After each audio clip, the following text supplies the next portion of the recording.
You're listening to the Decentered Media Podcast with me, Rob Watson. Conversations about community media.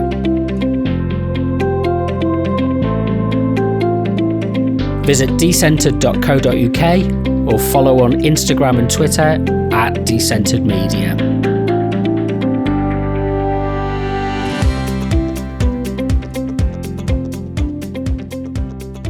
Hello, Rob Watson here for Decentered Media, and I've not posted a podcast or vlog for the summer, and it's given me time to gather some thoughts and to think about priorities and to look at some of the issues that have been or relevant to community media and forms of community-focused communication. So hopefully this is the restart or the reboot of a new series of conversations and discussions about the way I describe it. It's DIY, civic, community-focused, local, public purpose media. You put that through the sticker rock if you can. Anyway, a lot's been happening over recent weeks and months. We've had a general election. We've seen a change of government. And one of the first tests of that government was a series of riots and civil difficult to describe it as civil disturbances, but disturbances is a euphemism for this, and in many ways it points towards a failure of social policy.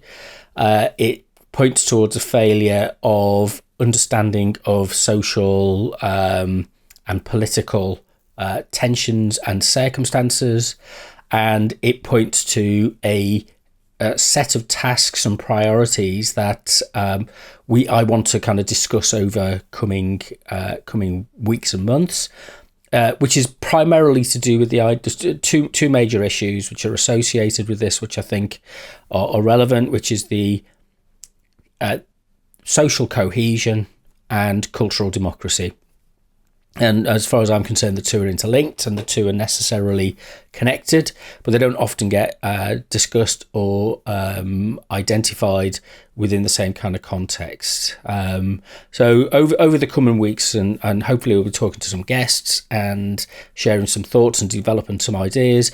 What I want to kind of try to do is to pick out each week to do some reflection on a social policy report or a social policy review or an issue that's within the agenda, within the public agenda through news, that kind of thing, which is related to and has an element of communication that is important about this. So to put this in context, the work that we've done over previous years has really focused on the idea that in order to have a capacity and a capability within our communities and within society and within the population more generally, we need to be able to use our media in a purposeful way.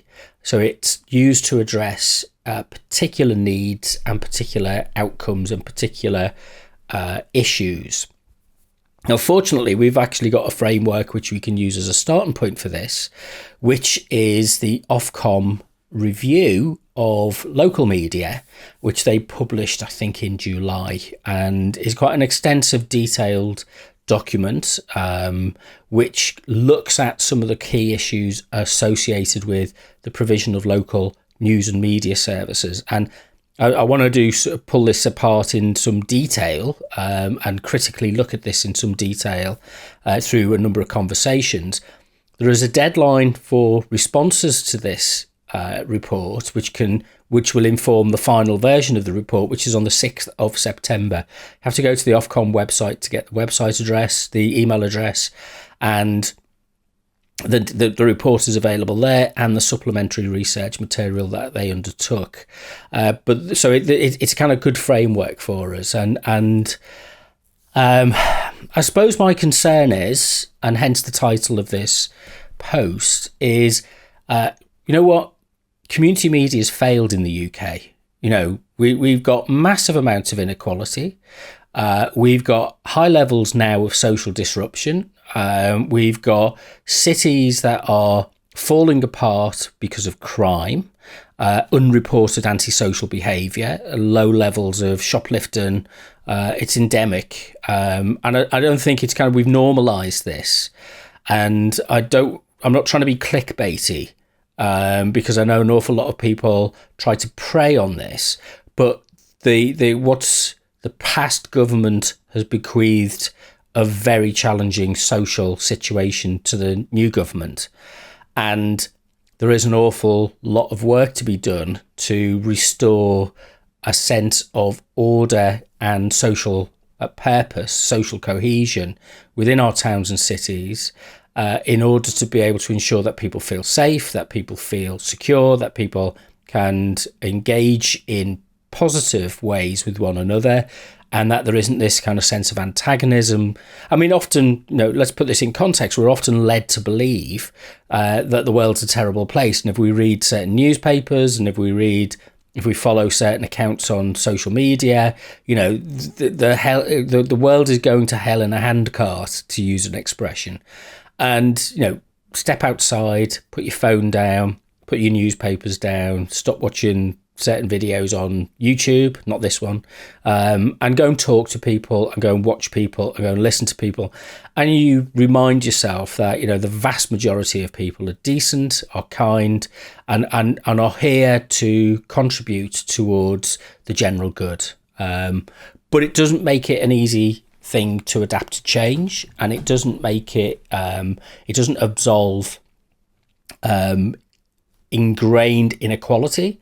It doesn't absolve poverty.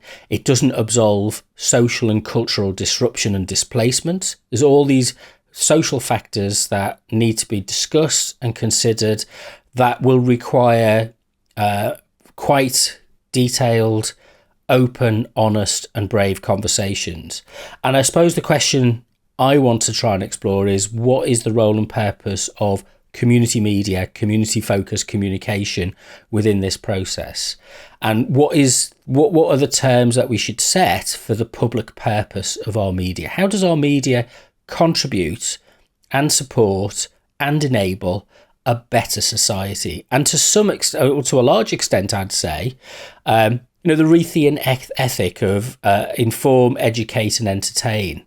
Well, I'll discuss this in more detail in a second, but we know we use media to inform, and we know we use media to entertain, but the educate part of that ethic seems to have been dropped, and it's fallen between those two stools of seeing media purely as a mechanism for the transaction of information, news and information, or purely as a private matter of entertainment.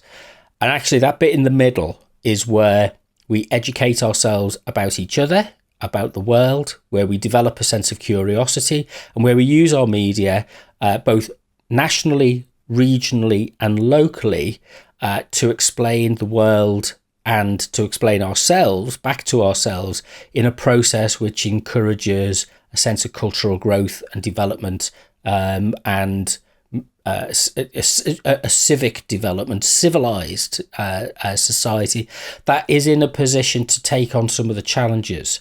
Now, in the UK, we've got many ingrained inequalities, social disparities and challenges related to class, related to people's race and ethnicity, related to people's sex and sexual orientation, related to people's ability or disability, all of the many other factors as well.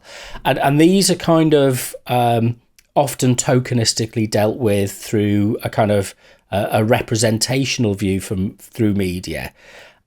And they kind of ignore one of the central facets of community media, which is the participation and oversight. Is that the word? Administration, the self-governance, that's the word I'm looking for, of the process itself. So that ownership, that involvement. And it's often a factor which is ignored and underplayed.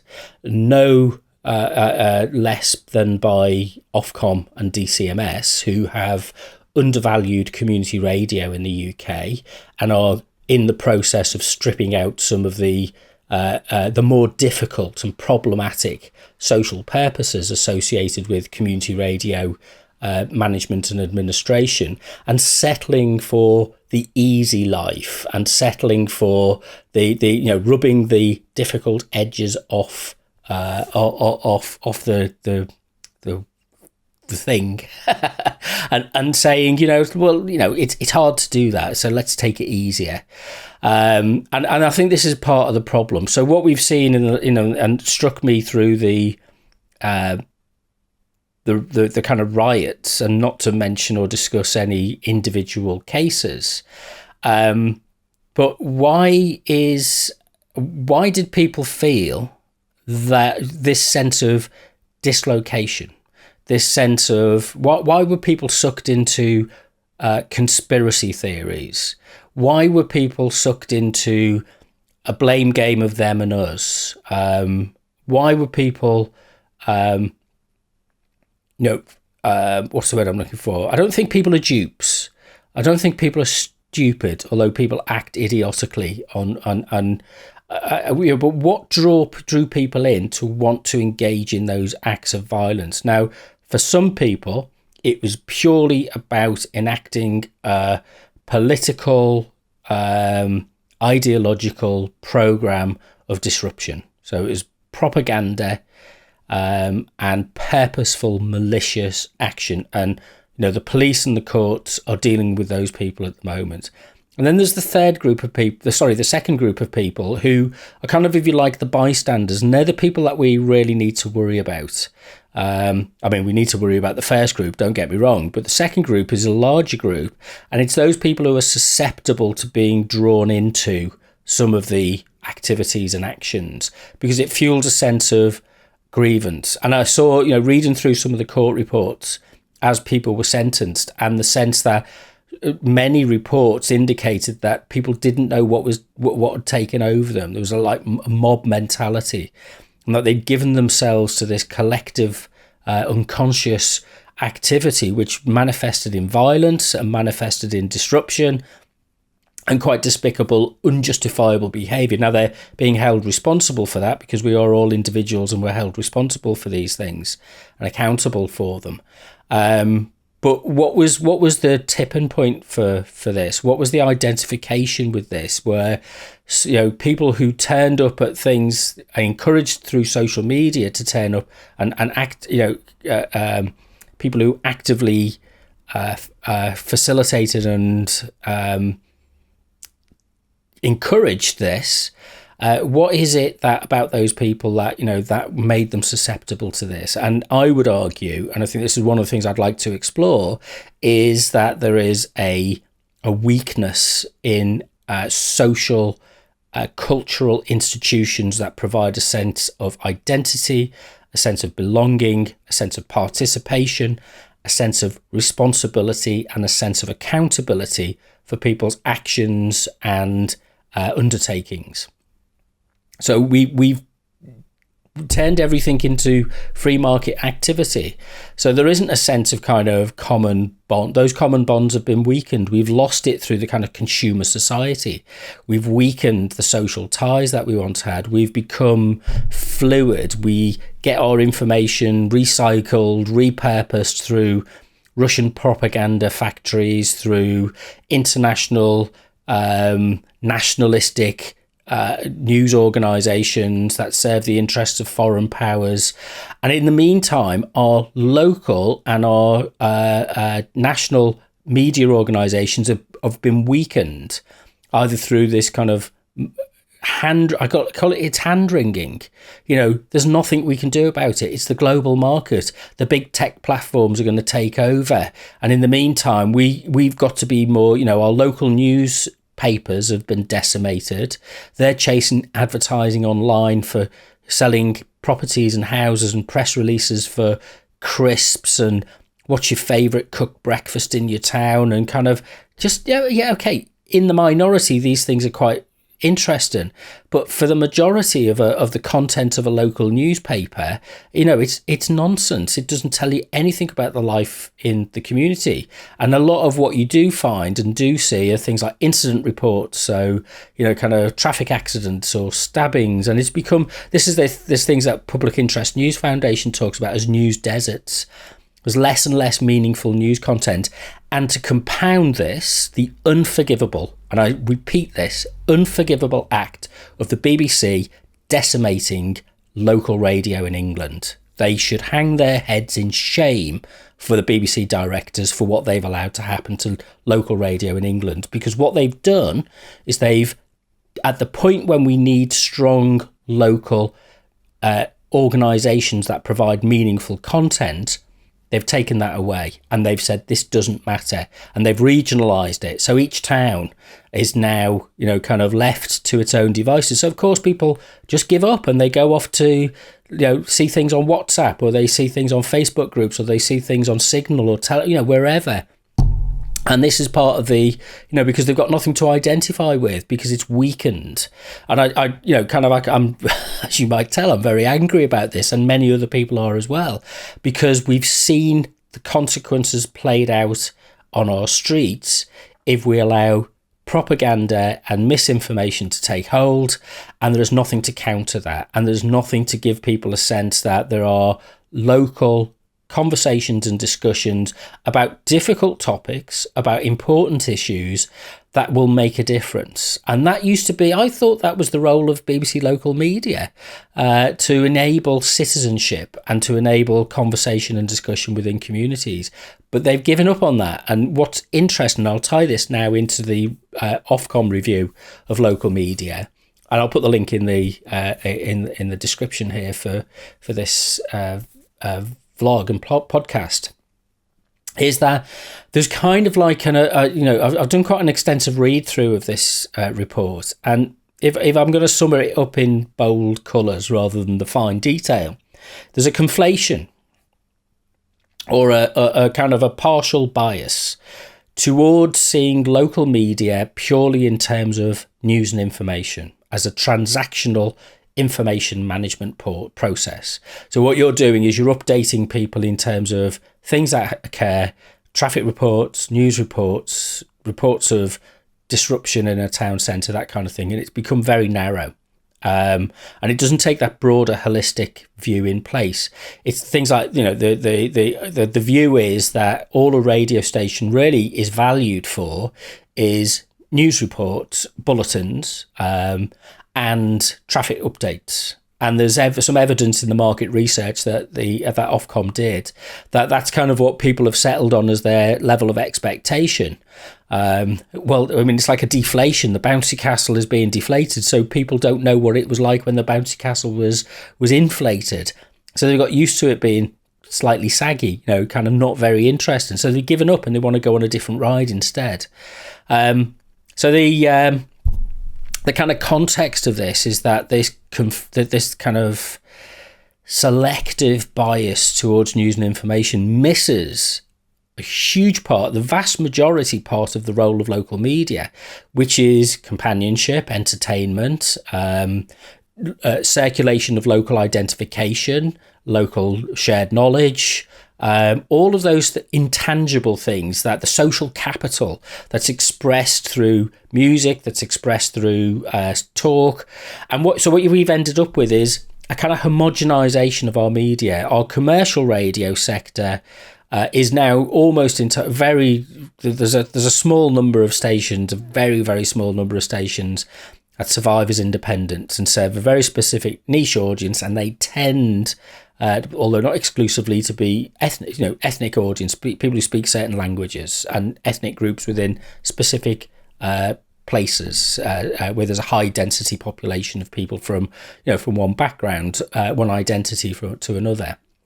But the rest of it is kind of just this kind of, they're competing, the commercial sector, however much they say that they're profitable, are talking about how they compete with Spotify and Apple and YouTube. So it's the attention economy, and they're playing a global game. So what people expect is they expect a kind of variety of things which are kind of playlisted through greatest hits, or through, kind of smooth hits, or through, R&B type hits, or modern, kind of urban music, that kind of thing. But it's highly formatted, and there's very little space for anything else to kind of come into that, because it's very structured and it's very narrow. And the market is controlled because these are now de facto the Media Act that came in as a result of the wash-up of the general election. So it didn't really have a thorough discussion in Parliament, kind of confirms a lot of this. And the networks can now pretty much do what they want. They can change their program formats when they want. You just write a letter to Ofcom and say, we're changing classic FM to country and western FM. They can do that now. That there's no holds on that. And they can also, they don't have to provide studios in any particular place. So they don't have to have a local studio in any particular town. They can kind of put a big studio together in West London, and they can simulate content with some filler news reports that goes out to those particular areas, and that's their definition of local. So it's a kind of simulation of localness, and it's passing off. And it's interesting. I kind of think one of the things the report talks about, and again, we need to get into this because it's vital for devolution. It was vital for levelling up, but it was never included in the policy process. This idea of passing things off as being what is local. And in the UK, what we define local as in media terms is if it's not national, it's local. So maybe some regional stuff in there. But if it's national, England, Scotland, Wales, the UK, Northern Ireland, then it's national. But local is a kind of, anything else that doesn't fit into that. And so it's easy for it to get lost. What does local radio mean? Well, regional, the West Midlands, the East Midlands in England, that, after 2 p.m, local radio is now not local enough for a lot of people. When you're talking about things that are going on in Preston, and you live in Liverpool, and you don't even, you've never visited the town, and yet that's the news that is being brought to you, and the conversation and accents and idiom of the people talking people are kind of pretty alien to you because they live in a different kind of place. And the UK, is comprised of these kind of quite discrete bubbles. Our towns have their unique, and cities have these, and parts of our cities have these unique identities, and have a kind of a culture that is not given the opportunity to form and express itself. Hence the focus on cultural democracy. So you've got this kind of homogenization of content, which doesn't really serve any particular purpose. And then what you've got is the digital first model relies on things like content banks of, again, following the things like the Reach model and the newspaper model of producing generic articles. I'm fed up of reading the Leicester Mercury because there's so many articles about what sweaters I can buy in Marks and Spencer's. Our Marks and Spencer's has just closed down in our city. You've got to go to the out of town shopping centre to get to Marks and Spencer's, and if you don't drive, you're not likely to go there. So it's and yet the newspaper seems to be full of these adverts for something which is no longer relevant. Generic photographs taken from Google. It's that kind of thing. Articles about your favourite cooked breakfast or your favourite flavoured crisps, and nothing really going on about the debates and discussions that are taking place in the town hall, the county hall, the parish councils, the borough councils. Nothing really about what the health service is doing, other than the press releases that they send out, what the police are doing, who's saying what about what activities. Sport still occupies a major part of these, the output of these things. But that's because it's a commodified business and it's carefully managed, whereas real life and the lives that most ordinary people live are not that well curated. And knowing the interaction between the bus service, the hospital, the supermarkets, the railway station, the inquiry centre in the local council. These things are about interconnections with our lives. And how do you give that sense over when everything is just kind of compartmentalised as news and information? So there's no discussion about it. History, heritage, understanding stories about who we are and what our attitudes are to things, and giving people the opportunity to speak and discuss and evaluate and to make comment on and to work out and to be wrong and to be right and to grow and develop by listening to one another. We don't have a form of media where that's what we invest in anymore. It's, we hold back. It's top down, centralised, homogenised, and it's distant from people's lives. So what do you expect when it comes to the breakdown in social cohesion? Why is it that we've got societies that feel dislocated, that don't understand each other, that aren't reciprocating in terms of learning about established communities, learning about new communities as people move into areas? It's easy to blame other people. And the advantage with community media is that rather than waiting for other people to do this for you, you roll your sleeves up and you set up your own radio station, or you set up your own community newspaper, or you start your own community Facebook group. And that's, increasingly that's got to be the way, and that people figure out what's going on in the world or in their community, their neighborhood, their local town, their interest group, their community group, their identity group. So there's a big challenge and there's a big possibility for what we do with community media and local media. But what we've got to do is change some of the ambiguities.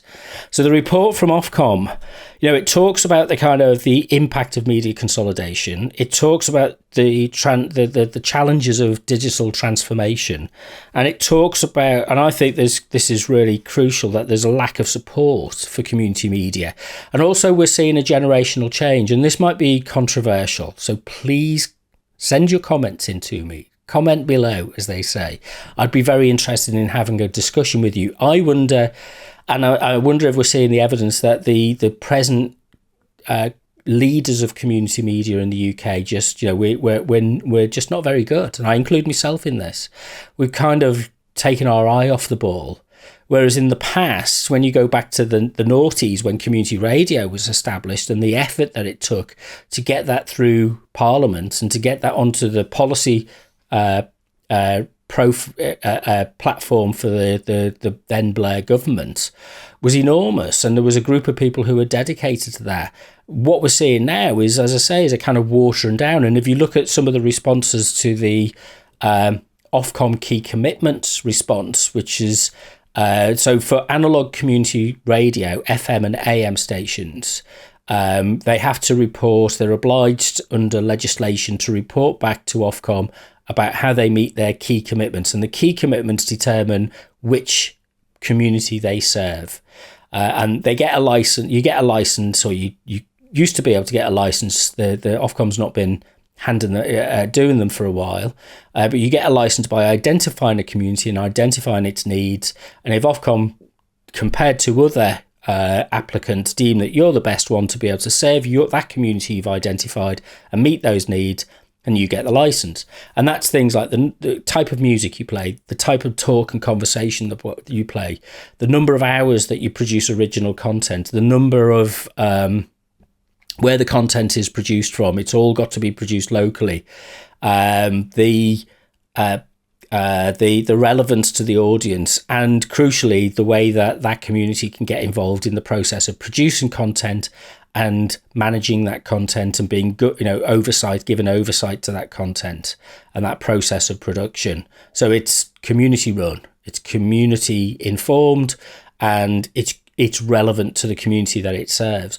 Well, Ofcom's kind of, they find that difficult to manage, and there's a few people who've not got the resources, and whether that's through their own fault or whether it's through just the way the economic system has dried up to support community groups across the whole broader economy, is that, well, it's easier to just take these difficult things out, and we'll just have some generic kind of tick box type of approaches, and we'll leave the stations to pretty much do what they want. And I'm kind of think it's a betrayal of the principles of community radio that was set up and established by the noughties generation who set up community radio in the UK. And I just wonder, kind of if we lessen this, we lose a significant model of meaningful engagement and media that we can.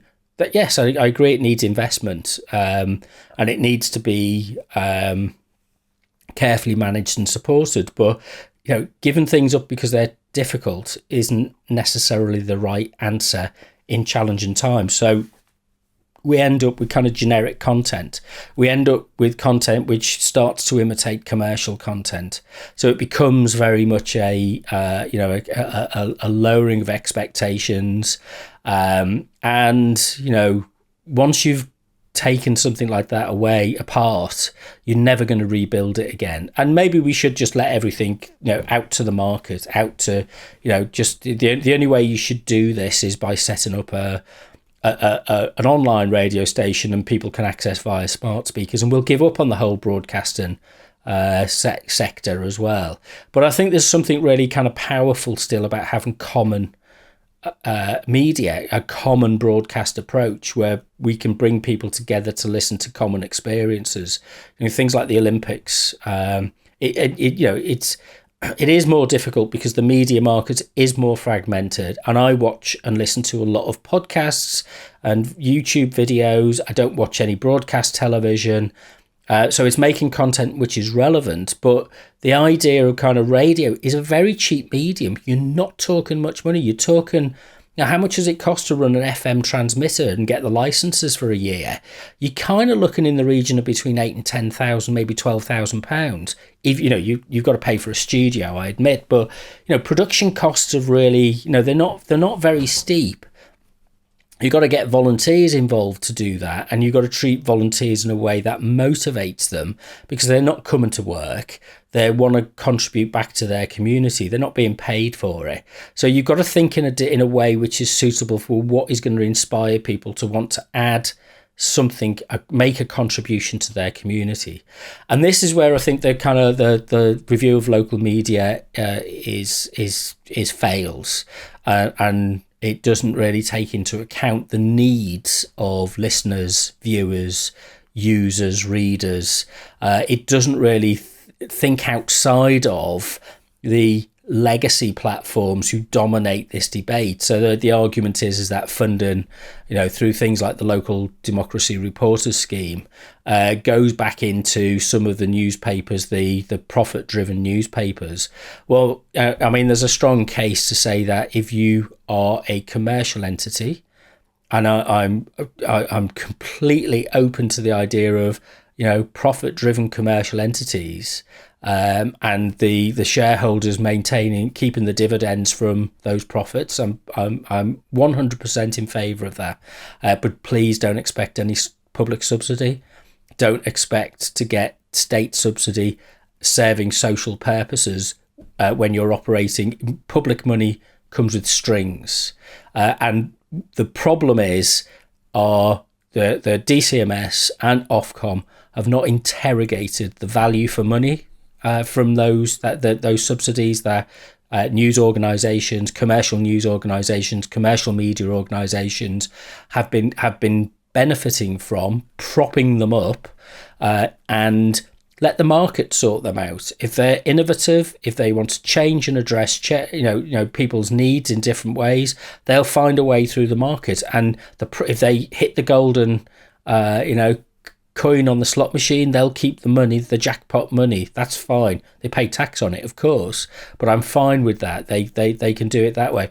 But if you're taking money from the government, or if you require subsidy for what you do, there has to be strings attached which say, we have specific missions or public policy areas that you need to work on. So I'm quite pleased to be working with the Media Reform Coalition, Voice of the Listener and Viewer, I think the Independent Media Association, and a number of other groups to try and establish an all-party parliamentary group focused on public purpose media. And what does that mean? And I think we've got to be quite clear about what the terms of that would be and what its purpose is. And my purpose is that it's about social renewal, it's about social cohesion, it's about strengthening communities in practical ways, it's about dealing with climate change, it's about figuring out how we can deal with inequality, it's about local democracy, it's about civic engagement, it's about all of these factors that we know that we need to invest in the UK, but we've kind of stopped, having the conversations about these things because it's easier just to let them trundle along. If you think about climate change and the huge dramatic social changes that are going to take place in the UK over the next 5 years, we know that we can't go on as we've been going on using, motor vehicles, gas boilers, all of these things that kind of, our electricity use, all of these things are incredibly problematic for our sustainability. But where's the local conversations? It gets drawn into antagonistic discussions about low traffic zones, about speed limiting, and the quality of life and the voices of people who are negatively affected by congestion, pollution, speeding. They're never heard, and I think it's time to give those people an opportunity to take part in the conversation, and not just the people who are occupying the the selfish position, if you like, of I've got my car and I'm going to drive around and do whatever I want and expect free car parking everywhere I go. Now, I know I'm being very controversial and antagonistic in making that point, but there is two sides to this conversation, and there's the quality of people's lives. It has to be a factor in this, and it has to be something that we learn to have conversations about and discuss. And and yes, rightly, there are people who dependent on their cars for employment and the services that they provide. So we need to figure out how to improve our public transport and make that cheaper and easier to use and friendlier to use. We need to think about how we redesign our cities so that they're more livable. We need to think about, the danger at the moment is that we're going to go around creating lots of new estates and new towns, which bakes in car dependency even more. And we're not having the conversation about it. Is this what we want? So there's a lot to think about and discuss. And community media or community-focused media, local media, should be at the forefront of these debates and discussions in each place separately so that people can articulate their views wherever they are, rather than just leaving this to the proprietors of social media platforms who live in California, who write algorithms on the basis of finding out where your weak spot is, what makes you indignant and antagonistic towards one another, and living off the back of that indignation. And, it's about dividing people rather than bringing people together. So we can use our media in much more purposeful ways, and we don't have to be fatalistic about it. We kind of we need to stop hand-wringing, and we need to stop standing back and saying, oh, this is terrible, this is, what can you do? Well, there are many things that we can do, and the starting point is to, kind of actually say the first thing that we can do is government needs to be involved in this conversation, joined up government. So we want Lisa Nandy and Angela Rayner to define local media policy on the basis of local communities' needs.